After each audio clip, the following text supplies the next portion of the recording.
Good evening.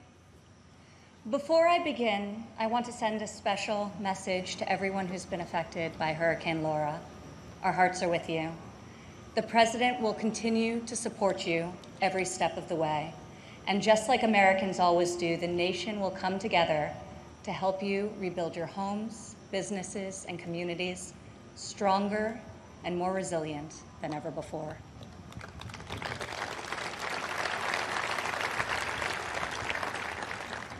Four years ago, I introduced to you a builder, an entrepreneur, an outsider, and the people's nominee for President of the United States. Tonight, I stand before you as the proud daughter of the people's president.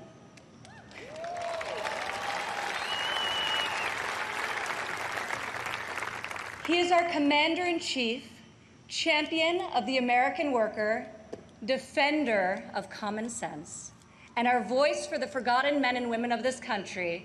He is our president and my father, Donald J. Trump.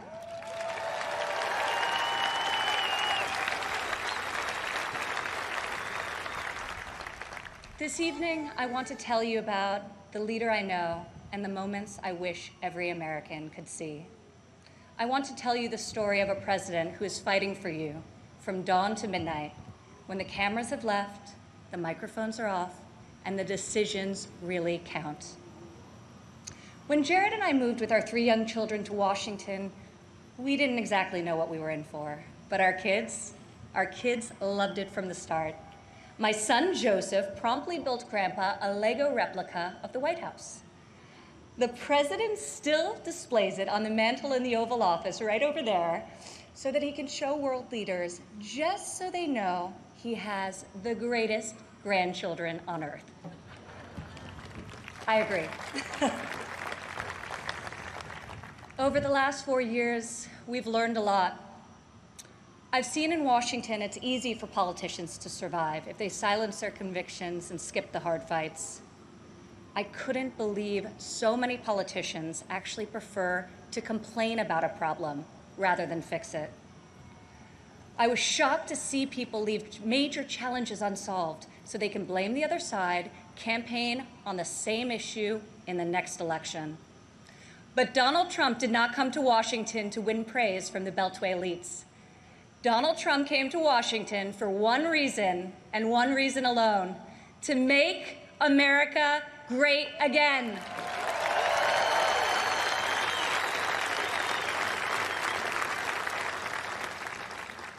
My father has strong convictions. He knows what he believes, and he says what he thinks. Whether you agree with him or not, you always know where he stands. I recognize that my dad's communication style is not to everyone's taste, and I know that his tweets can feel a bit unfiltered. But the results speak for themselves.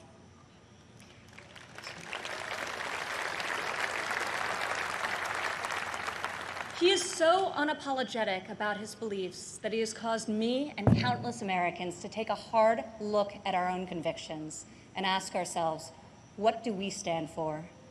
What kind of America do we want to leave for our children? I am more certain than ever before we want a future where our kids can believe in American greatness.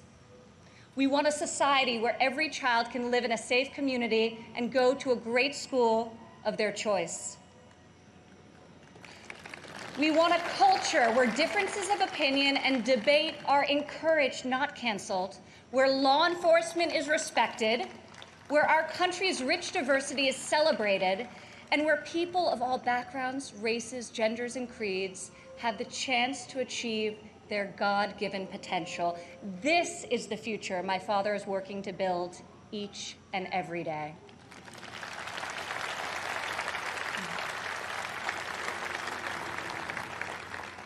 Building, after all, is what he's done his whole life. He has admired and befriended construction workers on countless job sites. But it has been a new and profound experience for him and for me to see these stoic machinists and steelworkers come to him with a tear in their eye and thank him for being the only person willing to go to the mat for them, for their jobs, for their families, and for their futures. To the hardworking men and women across America and here tonight, you are the reason my father fights with all of his heart and all of his might. You are the reason he ran for president in the first place, and you are the reason he is going to keep fighting for 4 more years.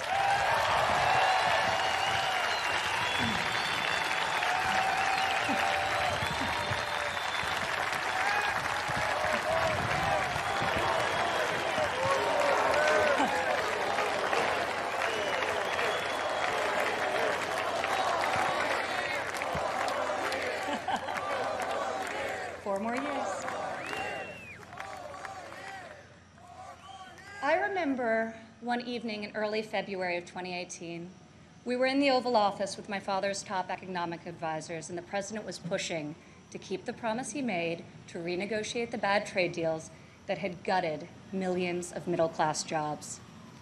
Most of his advisors argued that the economy was so strong following our historic tax and regulatory cuts that it didn't make sense to risk rocking the boat. After the meeting, as I walked with my father back towards the residence, he said, "You know, the reason this has never been done before is because our leaders haven't had the guts. When the economy is good, they settle for good, and when things are bad, they don't have the will or ability, so they kick the can until it's someone else's problem." He was right. If my father didn't take on these fights, no one would. In the months that followed, President Trump refused to settle for a good deal. He wanted a great deal, and ultimately, that is exactly what we got.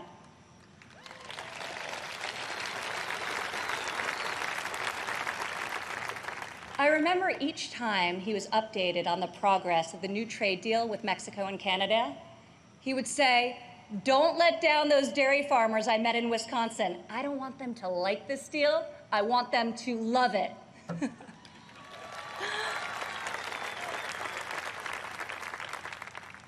Today, in the midst of this unprecedented global pandemic, it's more clear than ever that our president was absolutely correct to take on trade when he did and bring our jobs, our factories, and our life-saving medicines back to the USA.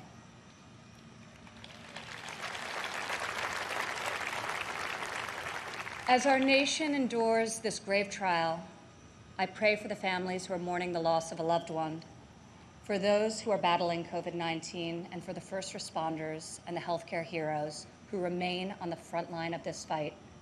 The grief, sorrow, and anxiety during this time is felt by all.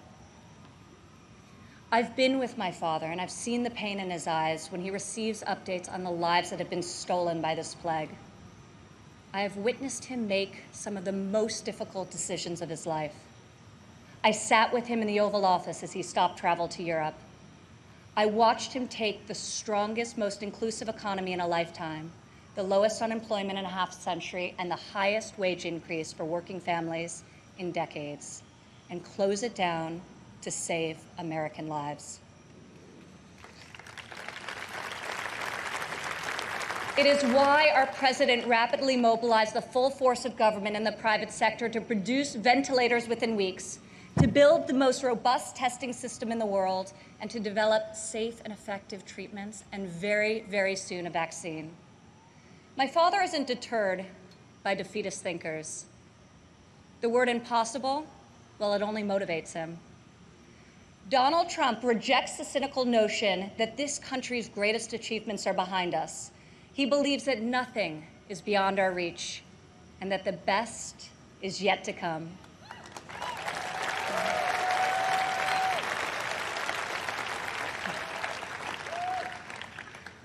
I have seen all of my life how my dad believes in the potential of each individual.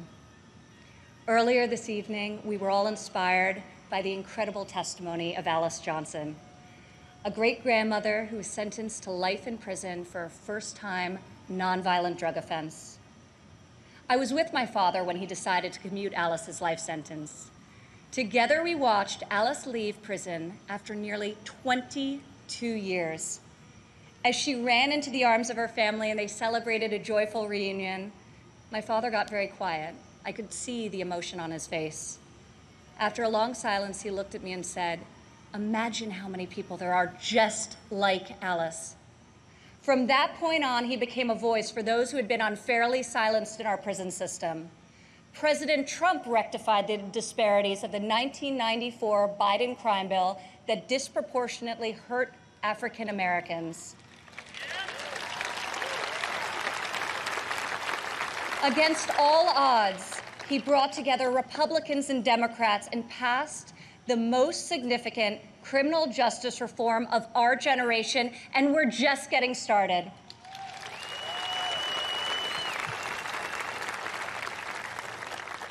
My father did not campaign on this issue.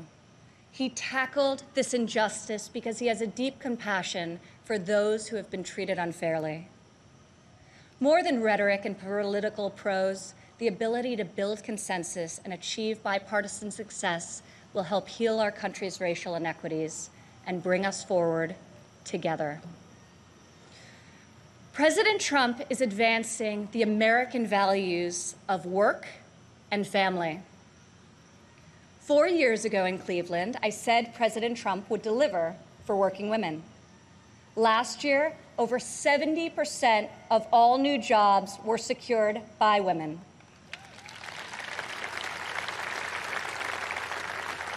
Four years ago, I told you my father would focus on making childcare affordable and accessible. In President Trump's first term, we secured the largest ever increase for childcare funding, giving more than 800,000 low-income families great childcare at a cost they can afford.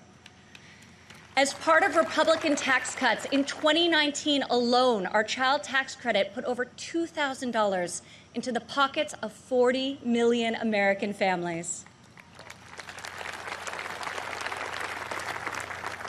Democrat politicians recently introduced a plan to increase the child tax credit.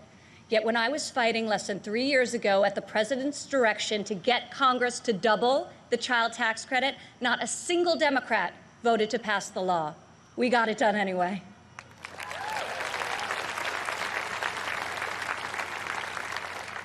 Four years ago, I promised that President Trump would support mothers in the workforce.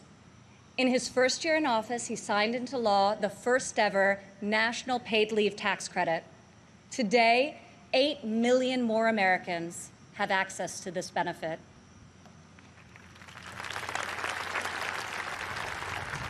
4 years ago, I said that Americans needed an economy that permits people to rise again. During President Trump's first 3 years in office, 72% of all new jobs went to Americans who had been outside of the workforce. 4 years ago, I told you I would fight alongside my father, and 4 years later, here I am.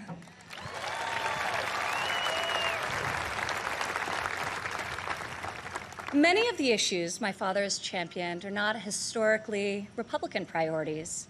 Yet where Washington chooses sides, our president chooses common sense. Where politicians choose party, our president chooses people.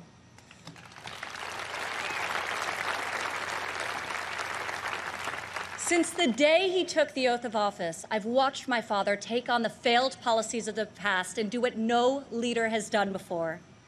Recently, he took dramatic action to cut the cost of prescription drugs, despite fielding angry calls from the CEOs of nearly every major pharmaceutical company. Now, when we see attack ads paid for by Big Pharma, my dad smiles and says to me, "You know, we're doing something really right if they're hitting us so hard."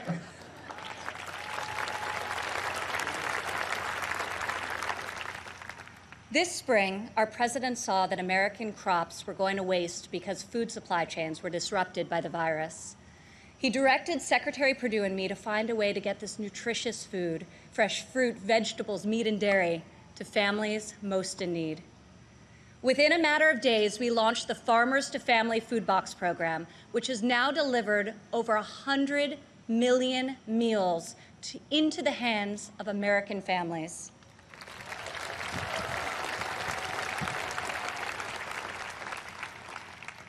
To protect the most vulnerable among us, I've worked alongside the president as he signed into law 9 pieces of legislation to combat the evil of human trafficking.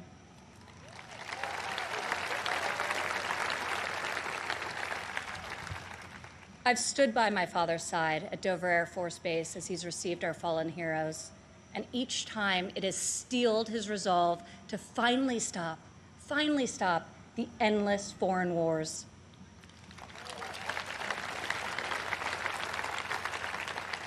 To change the paradigm in the Middle East, he took a fresh approach. I heard foreign leaders beg him not to move the American embassy to Jerusalem, yet he delivered on a promise also made and unfulfilled by past presidents because my father knew that it was the right thing to do.